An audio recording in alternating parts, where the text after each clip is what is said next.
awesome for a moment, but he was back. Yeah, got him back. You remember that one? So that second portal is gone now. So this first portal is going to be absolutely insane, Pete. I really think we should do like 2-a-days at that time. This is going to be like the most insane period of Miami sports ever. That first portal period. You basically got to do the work of 2 and 1 because you can't think you're good and then someone gets hurt or someone underperforms in camp spring, and then you got to go get some. There's no one to get, so you better get everybody up front and see if someone does bad or maybe they go down. But you got to really front load on the front end. 26 says, D, do you really think the single portal window matters? Can't guys just leave anyway? I think it does big time. I mean, I'm sure if it came to a certain point, they may go through another Xavier Lucas sort of thing if it absolutely was necessary, but I think they want to avoid that. Yeah, and I think they're preparing as if it is.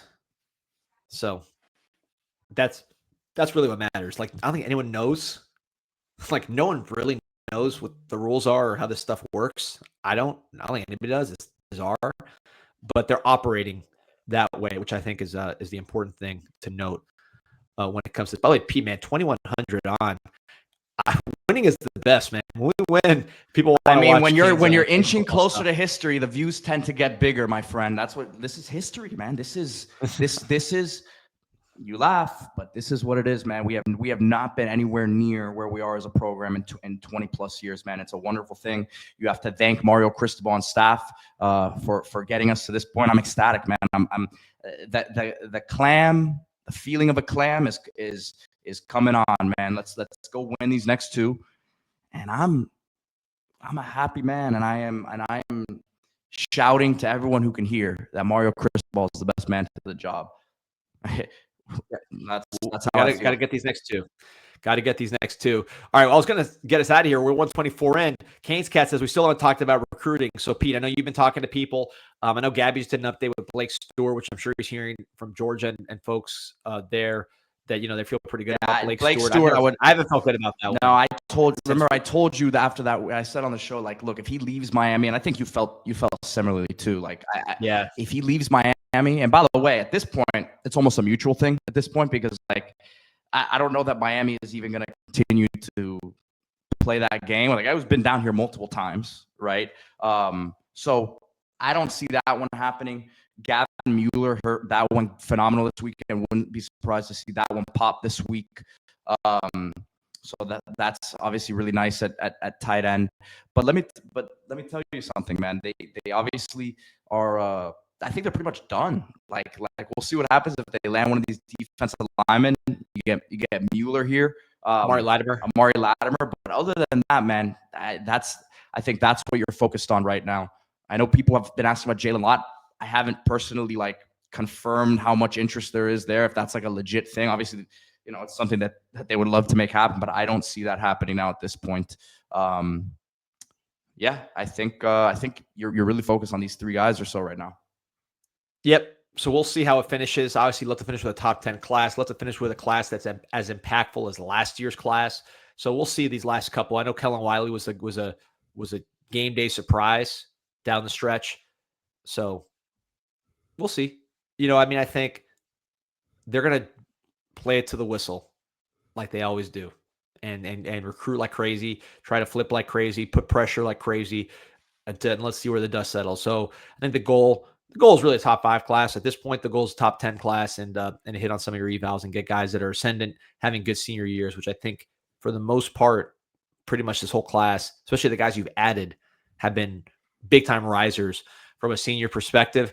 As the weather gets cold and teams play their state championships, we got to go to, it's a Traz game. Maybe Friday we go out to Traz, Pete. I feel like we got to go out there for old time's sake. I don't know, man. Do we got anything worth seeing?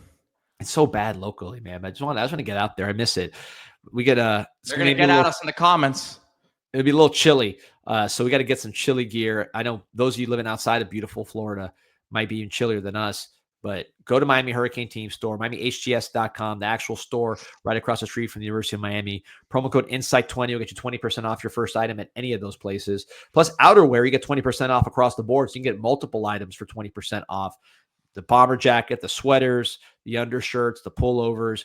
Again, all the stuff that you wear in those chilly conditions, you can get right here at the Miami. Look at this one right here. B. This is classic with the old logo. This is pretty badass. $175, 20% off that. Do the math. MiamiHTS.com. Hurricane Team store across the street from the Thesis Hotel. Yeah, man. So they're agreeing with us, Pete. They're saying the SoFlo class is garbage. Haven't been to a high school game all year. Need to check out one myself. I agree. We said it. You didn't go this year, but I went to the Under Armour camp, and I remember I came home and I was just like, I went on the show and I didn't see it. I think Calvin Russell's got talent. If he develops, and I'm still a believer in Calvin Russell. I know you like him too.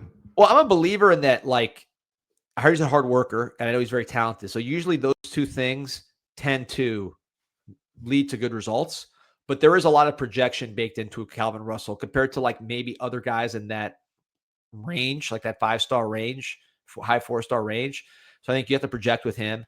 I think Derek Cooper, again, great size, great speed. There's some system fit stuff. He's not a complete runner as far as his body, he's upright a little bit. He's not the biggest juke, lateral quickness kind of guy. He's much more about just straight line speed.